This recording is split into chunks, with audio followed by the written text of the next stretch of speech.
Alors, rebonjour à tous.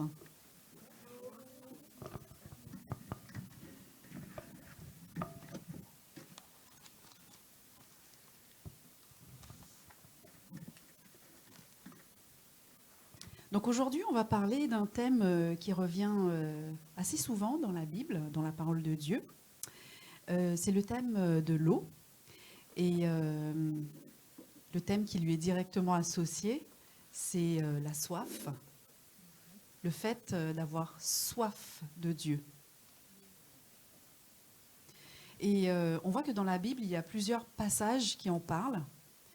Et on se rappelle, par exemple, de ce psaume qui dit « Dieu, tu es mon Dieu, je te cherche. Mon âme a soif de toi, mon corps soupire après toi, dans une terre aride, desséchée, sans eau. » Donc on connaît tous ce psaume, n'est-ce pas? Qui dit qu'en fait, là où il y a de l'eau, c'est l'abondance. Et là où il n'y a pas d'eau, c'est tout ce qui est aride, desséché. Une terre aride, desséchée, le désert en quelque sorte. Et quand on observe la création, on constate que l'eau, c'est vraiment un composant qui est essentiel. Les plantes, les végétaux, les arbres ont juste à rester enracinés et à rester sous une bonne exposition, un bon climat. Mais l'élément essentiel pour la croissance, c'est l'eau. Donc l'eau sert à abreuver, à nourrir, à faire croître, à faire grandir. Et nous-mêmes, nous sommes composés à plus ou moins 70% d'eau. La terre elle-même, il y a un pourcentage d'eau aussi. Donc vraiment un élément essentiel. Là où il y a de l'eau, il y a de la vie. Et on sait aussi que l'eau, dans la Bible, c'est la parole de Dieu. L'eau de la parole, n'est-ce pas? L'eau de la parole donc, qui nous a donné le pouvoir de devenir enfants de Dieu, par laquelle nous sommes devenus enfants de Dieu. Et dans les évangiles, il y a plusieurs allusions à la soif. Et Jésus lui-même, dans l'évangile de Jean, au chapitre 7, verset 37, verset que tout le monde connaît, il y a beaucoup de versets qu'on connaît et qu'on peut citer les yeux fermés, n'est-ce pas? Jésus dit, donc Jean 7, verset 37, « Le dernier jour, le grand jour de la fête, Jésus, se tenant debout, s'écria, « Si quelqu'un a soif, qu'il vienne à moi et qu'il boive. Celui qui croit en moi, des fleuves d'eau vive couleront de son sein, comme dit l'Écriture. » Alors oui, c'est un verset qu'on connaît, qu'on récite même à tue-tête, très facilement. Mais cette fois-ci, ce qui m'a attiré l'attention, dans ce passage, c'est comme dit l'Écriture. Et c'est vraiment les trois mots qui ont retenu mon attention. Comme dit l'Écriture, que je n'avais jamais remarqué avant. La parole est vivante, n'est-ce pas? Et quand on compare les versions, la version Parole de vie dit « On lit cela dans les livres saints ». Preuve qu'il y a quelque part où ça a déjà été mentionné. Amen. Donc on va s'intéresser un petit peu plus au contexte de Jean 7, 37, avant d'aller plus loin. Alors, on est à la fête des tabernacles. La fête des tabernacles, c'est quoi? C'est une fête du calendrier juif qui a été instituée par Dieu, parmi les fêtes qui ont été instituées par Dieu. Donc, il y a la fête des tabernacles. On trouve mention de cela dans le livre de Lévitique 23. Pendant 7 jours, il s'agissait donc de célébrer la fin des moissons, et le peuple construisait des cabanes faites de branchages en souvenir du temps où Israël, qui était délivré de l'Égypte, vivait sous des tentes dans le désert. Donc là, nous sommes le dernier jour de la fête, dans le passage de Jean 7, 37, donc le dernier jour de la fête. La Bible du Semeur dit que c'est le jour le plus solennel. Donc en général, quand il s'agit d'un jour très solennel, on a des choses très solennelles à dire. Et donc, Jésus se tient debout et s'écrie: si quelqu'un a soif, qu'il vienne à moi. Donc, on est à la fête des tabernacles. La fête des tabernacles, donc, il faut voir que Pâques est passé. Donc, là, Jésus annonce prophétiquement des temps nouveaux. Le Saint-Esprit, donc, qui devait se répandre à la Pentecôte. Et donc, pourquoi comme dit l'Écriture? Eh bien, plusieurs passages dans la Bible, dans les livres prophétiques, avaient annoncé ces temps nouveaux où l'Esprit de Dieu allait se répandre sur toute chair. Ces temps nouveaux où Dieu allait mettre son esprit dans le cœur de l'homme afin de changer le cœur de l'homme, afin de le transformer, parce qu'en lui-même, il était incapable de suivre toutes les ordonnances de Dieu. Avec ses propres efforts, il en était incapable. Et on trouve plusieurs allusions on trouve plusieurs allusions. Et dans le texte d'Ésaïe 55, verset 1, on trouve cette allusion où il est fait mention de Dieu étant cette source d'eau. Donc, on part dans Ésaïe 55, verset 1 à 3. Donc, c'est Dieu qui parle et qui dit: vous tous qui avez soif, venez aux eaux. Même celui qui n'a pas d'argent, venez, achetez et mangez. Venez, achetez du vin et du lait sans argent, sans rien payer. Pourquoi pesez-vous de l'argent pour ce qui ne nourrit pas? Pourquoi travaillez-vous pour ceux qui ne rassasient pas? Écoutez-moi donc, et vous mangerez ce qui est bon, et votre âme se délectera de mets succulents. Prêtez l'oreille et venez à moi. Écoutez et votre âme vivra. Je traiterai avec vous une alliance éternelle pour rendre durables mes faveurs envers David. Donc là, le prophète Ésaïe annonce donc les temps messianiques, les temps où l'Esprit allait se répandre sur toute chair. Dieu dit donc dans ce passage qu'il est lui-même notre source, qu'il est notre rocher, qu'il est celui qui étanche notre soif. Il dit de venir aux eaux, de venir, même celui qui n'a pas d'argent. Et on trouve cette image très tôt dans la Bible, l'image de Dieu étant la source, Dieu comme le rocher, dès le désert, en fait. Il y a toujours, la parole de Dieu est tellement vivante et tout est tellement en lien. Il y a toujours des rappels. Rien n'est écrit au hasard. Et on voit aussi cette référence qui est reprise dans le livre d'Apocalypse. Apocalypse 22, 17 qui dit que l'Esprit et l'épouse disent « Viens ». Et que celui qui entend dise « Viens ». Et que celui qui a soif vienne. Et que celui qui veut prenne de l'eau de la vie gratuitement.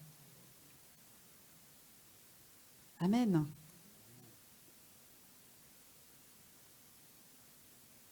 Donc ce thème de la soif apparaît plusieurs fois dans la Bible, vraiment plusieurs fois. Et lorsqu'on parcourt même les évangiles, Jésus avait aussi fait mention du fait d'avoir soif avec cette magnifique conversation avec la femme samaritaine.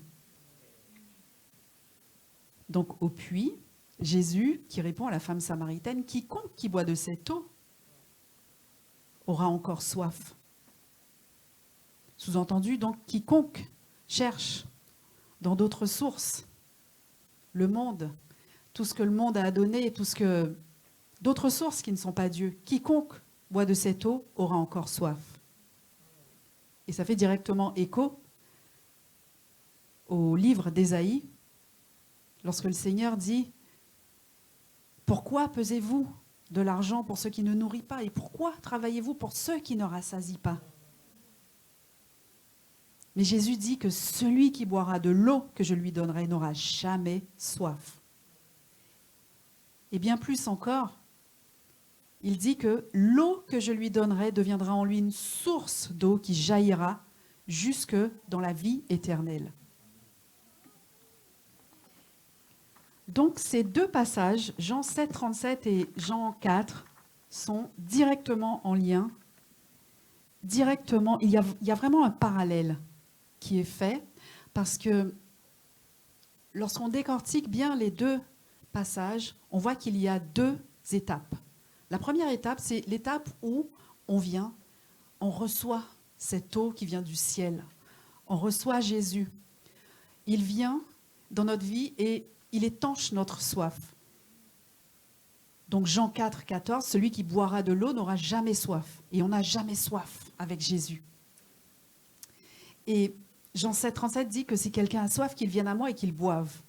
Et le deuxième stade, c'est le stade où, une fois qu'on est rassasié, une fois qu'on n'a plus jamais soif, eh bien cette eau, elle jaillit de nous.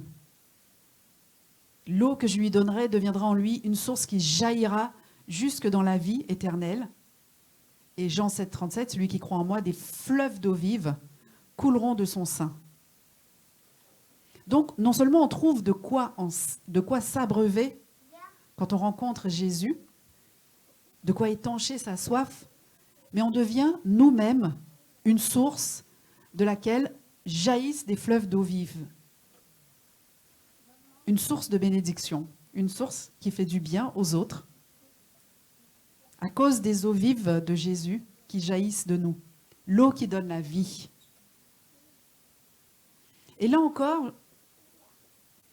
tout est en lien dans la parole de Dieu, puisqu'il avait déjà été fait mention de ça dans les livres prophétiques. On trouve cela dans Ézéchiel 47. Cette idée de l'eau qui jaillit de nous. Donc Ézéchiel est un prophète qui avait eu beaucoup de visions, et parmi toutes ces visions, donc, il avait vu l'image, la vision du nouveau temple. Mais le nouveau temple, le temple dans la nouvelle alliance, c'est nous. Amen. Nous sommes le temple du Saint-Esprit. Donc dans sa vision, il avait vu que de ce temple, il y avait une eau qui montait progressivement jusqu'aux chevilles, ensuite aux genoux, ensuite jusqu'à la taille. Et il dit que c'était une eau qu'on ne pouvait plus traverser et qu'il fallait y nager. Et cette eau sortait du temple et allait irriguer toute la ville pour faire du bien partout où elle passait. Et elle allait irriguer des arbres et que la parole dit que les feuilles de ces arbres servaient de remède. Et partout où cette eau passait, le l'eau devenait saine, tout devenait sain. Et c'est ce que nous sommes, c'est ce que Jésus a fait de nous. Parce que nous sommes venus à lui tels que nous étions. Et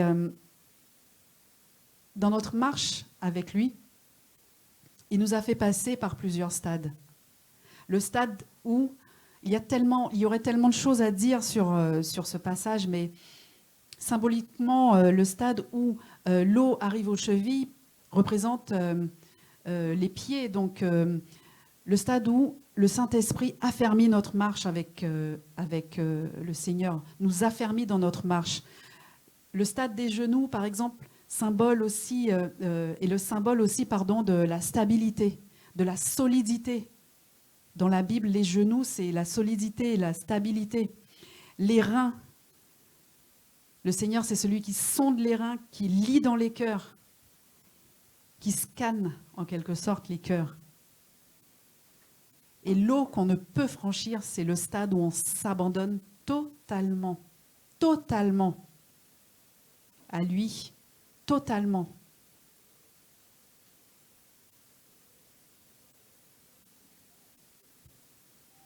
Le stade où on laisse le Saint-Esprit agir à travers nous pour guérir, pour faire du bien. Et c'est ce qu'on a expérimenté tout à l'heure. Le Saint-Esprit qui a une parole de guérison, qui a une parole de réconfort. Le Saint-Esprit qui nous a permis, il y a 2 semaines, d'évangéliser ensemble et d'apporter cette bonne nouvelle, la bonne nouvelle de la parole. Jésus qui sauve, Jésus qui nous aime, Jésus qui s'est donné pour nous et Jésus qui veut nous guérir et Jésus qui a permis à travers son Saint-Esprit d'apporter des paroles de connaissance, des paroles de sagesse, des paroles de réconfort. Et c'est vraiment ce stade qu'on doit atteindre, qu'on doit rechercher avec le Seigneur. On vient d'abord, on a soif, il nous bénit, il nous fait du bien. Et ensuite, nous sommes bénis pour être un canal de bénédiction. Bénis pour que jaillissent de nous les sources d'eau vive, pour bénir.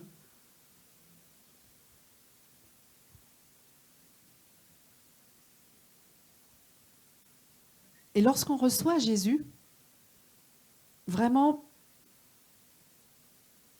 c'est comme quand on reçoit un trésor.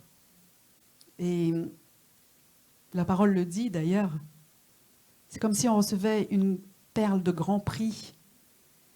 Et ce qu'on a reçu, on ne peut pas le garder pour nous. C'est vraiment, les sources d'eau vive, c'est vraiment quelque chose qui jaillit de nous. C'est impossible. Quand on regarde par exemple une eau qui jaillit, je ne sais pas si certains d'entre nous ont pu expérimenter de se baigner à la rivière par exemple. Alors lorsqu'on était petit, nous on aimait bien se mettre sous la chute d'eau, sous la cascade, mais il y avait un poids qui tombait sur nous. C'est une eau qu'on ne peut retenir. C'est, comme dit Pasteur Jo, la trop bonne nouvelle pour être vrai. Et j'ai envie de dire, pour être gardé pour nous, seuls. Et c'est ce que la femme samaritaine a compris. Et c'est ce qu'elle a mis en application directe. Elle est venue puiser de cette eau, elle a rencontré le Seigneur, et les fleuves d'eau vive coulaient déjà. Elle est partie voir tout le village et, pour apporter la parole, parce que c'était trop fort. Depuis tout ce temps où on annonçait la venue du Messie, et voilà, elle venait juste puiser de l'eau, et c'était trop pour elle. Donc il a fallu qu'elle le partage.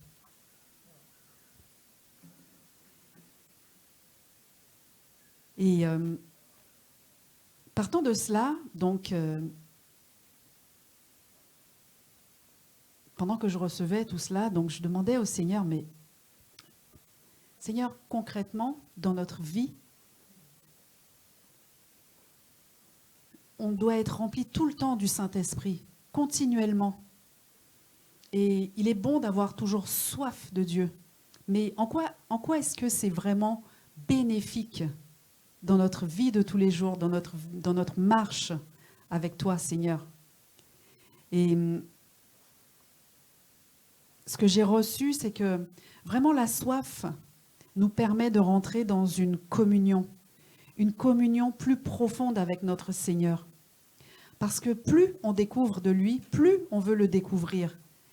Et c'est vraiment un cercle vertueux, c'est vraiment sans fin, parce que plus on découvre de lui, plus on va dans des profondeurs, et une profondeur amène une autre profondeur, une hauteur amène une autre hauteur, et vraiment, plus on découvre et plus on est émerveillé en fait.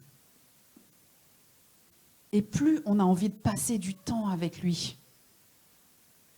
Un peu comme notre premier amour finalement. Quand on rencontre quelqu'un au tout début, en tout cas, c'est fort, on veut passer du temps avec cette personne, et plus on découvre cette personne, plus on a envie d'entretenir la relation, plus on a envie d'en savoir plus, plus on est émerveillé, et plus on découvre des mystères, des choses qu'on ne connaissait pas, des facettes finalement qui font qu'on l'aime encore plus. Et c'est ça, c'est ce que la soif fait, c'est ce que la soif produit en nous. On l'aime encore plus. Et plus on l'aime, plus on a envie de partager. Plus on a envie d'aller dire aux autres, voilà ce que le Seigneur m'a montré de lui. Et c'est grâce sur grâce, grâce sur grâce.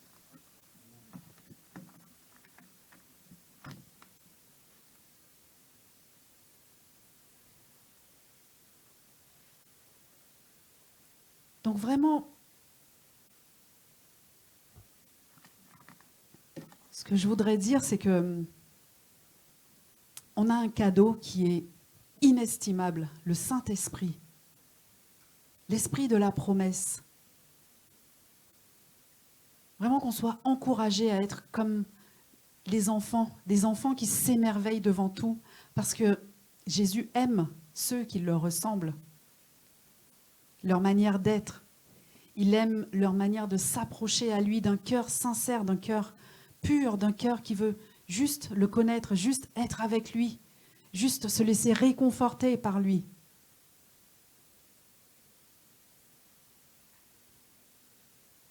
Et ce qui se passe aussi quand on a continuellement soif dans l'esprit, c'est qu'on est transformé.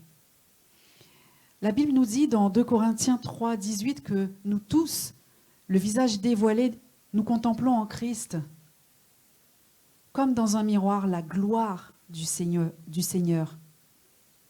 Ainsi, nous sommes transformés pour être semblables au Seigneur, et nous passons d'une gloire à une gloire plus grande encore.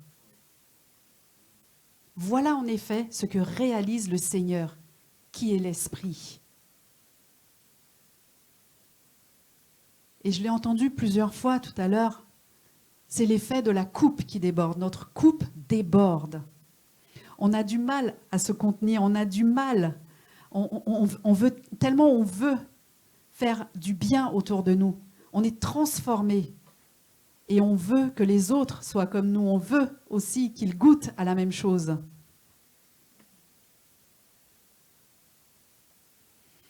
Vraiment, la Bible nous dit qu'il y a vraiment plus de bonheur à donner qu'à recevoir. Plus de bonheur à donner qu'à recevoir. Et c'est un principe. Le fait de donner nous montre, le fait de donner, fait que on voit les bienfaits dans les autres aussi. On voit les fruits qui découlent des autres. Et bien, ça nous fait du bien en fait. Ça nous fait du bien et ça nous donne envie encore d'aller encore plus loin, puisqu'on voit les bienfaits qui découlent de leur vie.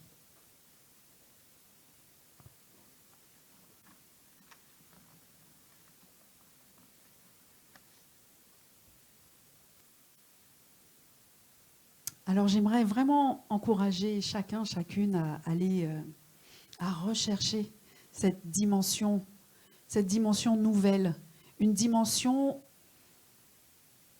où on va de découverte en découverte, une dimension vraiment où on a de plus en plus soif du Seigneur. Cette dimension du premier amour, la dimension où on entretient le feu, où on entretient cette relation comme ce qu'on a de plus précieux, parce que c'est le cas. Vraiment qu'on ne se lasse pas de l'adorer, qu'on ne se lasse pas de le contempler pour tout ce qu'il est. La parole nous dit que les 4 êtres vivants disent continuellement « Saint, Saint, Saint ». Pourquoi ? Parce que finalement, nous, quand on regarde quelque chose, on pourrait se lasser, par exemple, de ce qu'on regarde. Mais chez le Seigneur, il y a tellement à découvrir, il y a tellement, que lorsque les 4 êtres vivants qui le voient, qui voient sa gloire, disent « Saint, Saint, Saint », c'est qu'ils sont encore émerveillés. Donc vraiment, je voudrais nous encourager à aller dans le lieu secret, dans cette intimité avec le Seigneur, où on peut se lasser de le contempler, on peut se lasser de lui, où le temps passe et on ne sait même pas que le temps est passé.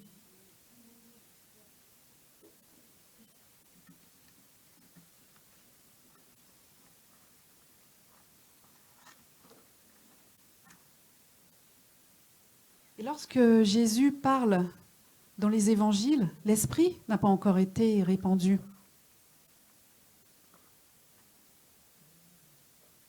La Pentecôte n'est pas encore arrivée. Le Saint-Esprit n'a pas encore été répandu.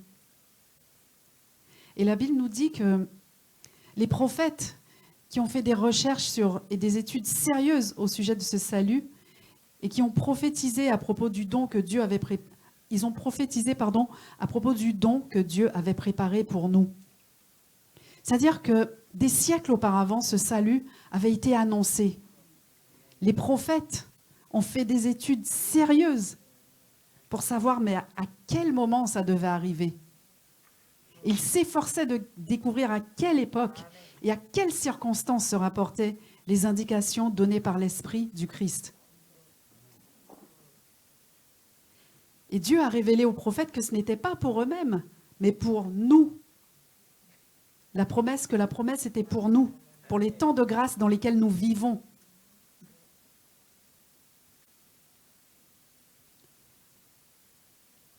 Et la Bible dit que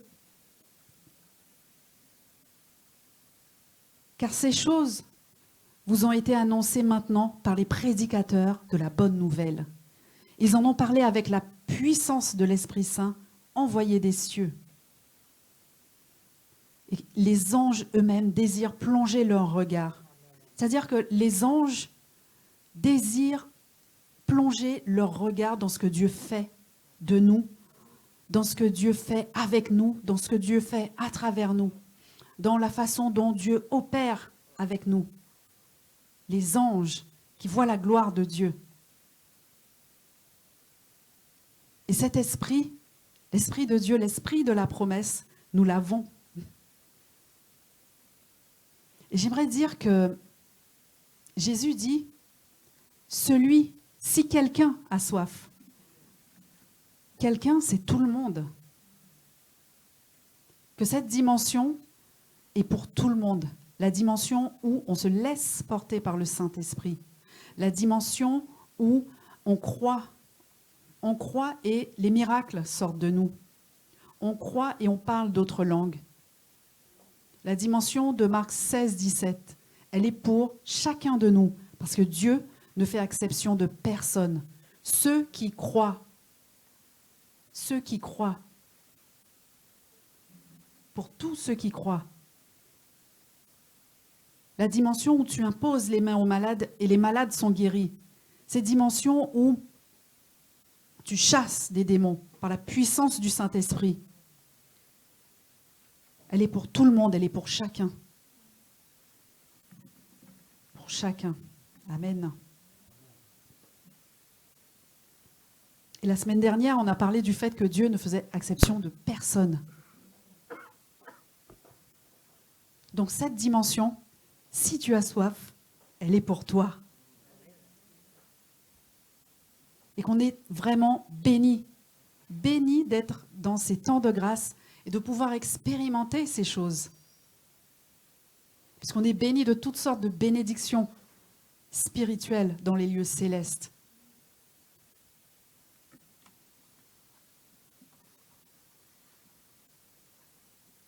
Amen, amen.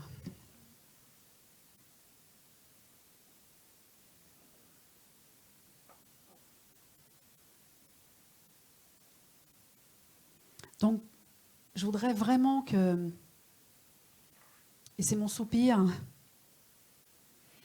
que chacun de nous prenne conscience de ces choses, que le Saint-Esprit est venu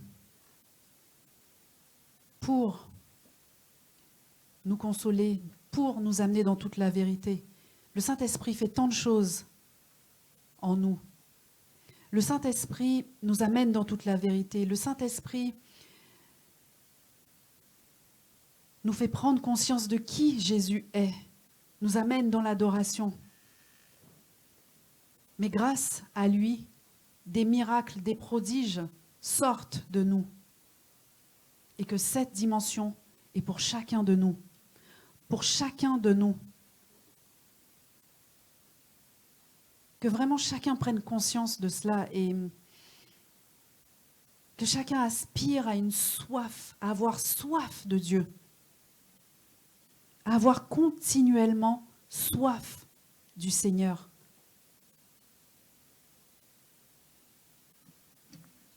Parce que lorsqu'on est rempli de lui, notre coupe déborde. Et c'est alors qu'on fait du bien aux autres. C'est alors que tous ceux vers qui il nous envoie sont bénis. Vraiment que nous prenions conscience de cela.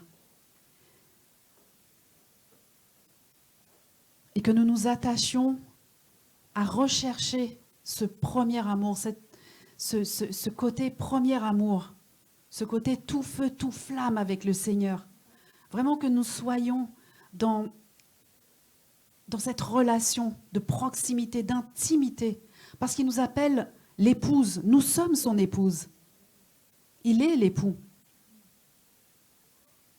Et c'est le degré d'intimité le plus élevé dans toutes les relations humaines, c'est le degré d'intimité le plus élevé. Et nous avons le privilège d'être l'épouse qui se prépare aux noces de l'agneau. C'est magnifique, c'est merveilleux.